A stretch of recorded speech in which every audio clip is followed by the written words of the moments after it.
Thank you for tuning in for another quick video, guys. Hasbro just released their next Haslab for Star Wars, and as we already anticipated through leak footage, this is going to be a Star Wars vintage series. And get ready to laugh, I'm probably not going to pronounce this right.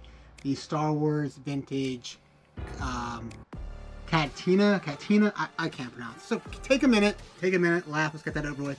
Alright, so this video is going to be about why I think it's going to fail.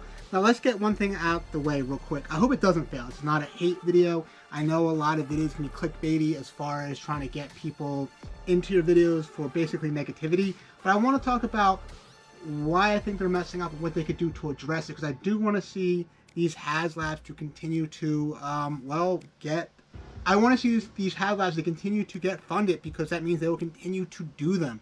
I, to this date, haven't actually backed a Haslab Star Wars. Now, Haslab is a little bit newer to me. It initially started for me with the Hiss Tank, which got me into G.I. Joe Classified series. So I'm a sucker for vehicles. I was very close to backing the Ghost, but it just doesn't really speak to me. But it's an awesome piece. I'm not surprised that got backed. I might have FOMO later, but hey, you can't win them all. So first things first, why do I think this is not going to fund? Well, mostly because I think there's a lot of proof that, well, first of all, when you look at what has funded for Star Wars, it has been vintage series, and we're going to talk about that, because I do think particularly my recommendation is going to be a black series, but it's all been vintage series, it's all been 3/3/4 scale stuff. I don't know if, I guess Hasbro has a research to show that that's what sells for the Star Wars fans. I know with the G.I. Joe, it's been the G.I. Joe Classified series, which is their 6-inch scaled series. But let's talk about what has actually funded through for Star Wars. We have the Jabba Sail Bridge. We have the Crazer Rest, and as I already mentioned, we have the Ghost. Now, what do these all have in common? Well, you guessed it, they're all essentially vehicles or spaceships. And I think that's what people want. I don't know if they really want playsets, and we're going to find out. The point that I'm trying to make here is we're going to find out if the audience or consumers really do want playsets or not. If that's even the correct terminology. It's really a diorama, and it is cool. The paint features are cool, the accessories are cool. Now let's get one thing straight. They have the base offering at $3.99, and they have a deluxe offering at $4.99. To best of my knowledge, the first time there's ever been a Haslab, we have two different offerings. It is a lot of money. I know some people complaining about Haslabs. This particular Haslab costs as much as it is. But to be honest with you, I think any Haslab below $300 is not what you're going to see. The whole idea, from my understanding of the Haslab, is going to be bigger stuff. And usually when you want a bigger item, it's going to come with a price point. They're not going to give you, I wouldn't see them giving you a $100 item that you can pretty much put through a Pulse exclusive. Or if you look at G.I. Joe, they do the Vamp, for example, is a $100 item with it came with a figure. So you can expect that I think most Haslabs are going to start around the $300 price point. Now that's not has been the case for all of them, but that has been the case. Now, what is some of, now there's been some other cool Haslab that has failed. Alright, so let's go over a few things that actually flunked for the Haslab for Star Wars. So one was the Rancor, which, that sucks that flunked. I wasn't around, I'm not sure I would have backed it had I known about it, but I thought it was a really cool piece. It's unfortunate that it did not get backed. Pretty cool. Now we all could, I think, can agree on one thing that we have no idea why it was a Haslab, and that's the Reva lightsaber, the Black Series lightsaber. Why was that a Haslab? I have no idea. That is not a surprise. So I'm not sure what they're thinking. So once again, let's talk real quick about the Haslab, this Cantina, if I'm pronouncing it correctly. It is a cool piece. I hope it does back. My gut feeling is not going to, but let's talk some numbers real quick. So it's still day one, and they are already at over 2,500. Last time I checked, it was a little over 2,600. Now, when I did some quick research, for example, the Ghost, after 24 hours, one day was just over 5,000. So that does tell me that there is a fighting chance here. I'm just not sure people are going to back something like this. It is, I think it checks off a lot of boxes to be a Haslab, but I really think Hasbro needs to go back to, well, vehicles, to be honest with you. So let's talk about what I would do if I was a Star Wars team.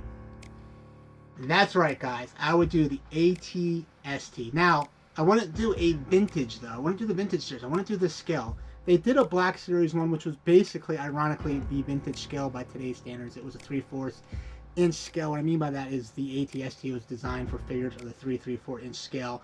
I would do a true Black Series. I would do a true 6-inch scale, meaning a vehicle made for a 6-inch ATST figure. And I think that is a no-brainer. I think it's classic Star Wars. I think vehicles I already mentioned through Star Wars has proven to be something that does get backed. I can't really think of a vehicle and or spaceship that hasn't been backed as far as Haslab. We even go to other IPs, other brands, and I know it's a different audience to an extent, but even G.I. Joe, for example, they already did a successful, as far as 6-inch scale, they did the Hiss tank, which a lot of people weren't even sure they were going to do because how big it was going to be. They did now the Dragonfly. Now they're all on the third, which we're going to be pretty sure it's going to be another classified series, and everybody's thinking it's going to be the Rattler, which is basically an A-10 fighter jet. So I think the market is there. Now listen, that is G.I. Joe. It's different brands, somewhat of a different audience. But yes, there are people that dabble into both like myself, but it is some of a different audience as well. But I'm telling you guys, I think a Black Series ATSD, if done correctly, let's put that out there, right? It's got to have good, strong legs. It's got to be able to stand on its own. It's got to be able to look good for photos. It's something a lot of people do. I mean, this Cantina is going to be for the toy photographers. I mean, if this does fun, and once again, listen, if we go back, this video gets released and this thing does fun, I got no complaints. This is not a hate video. I'm just worried it's not going to fun, and I think they need to kind of shift gears a little bit. But that's my suggestion. A Black Series, a true 6-inch scale. I don't know how big that would be. Probably pretty big.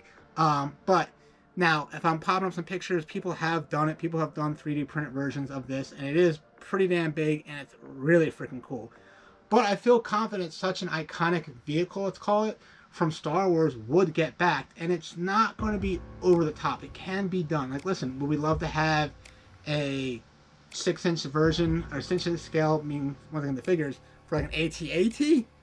Yeah, but that's basically going to be like a Power Wheels. I mean, that's what that's going to be. So it's going to be a little over the top. So I think this is doable. I think they can get it in that $350 price point. I think they could bring in some really cool figures to go with it. I just think there's a lot of opportunity, and that's my opinion. All right, so make sure you comment below. Would you back a Black Series, meaning a 6-inch figure scale version of the ATST? Is there something else you would back? Comment below. I want to know what you would back, and did you back the new Haslab Cantina set? I think it's pretty cool. I want to know if you did. I will be responding to all the comments.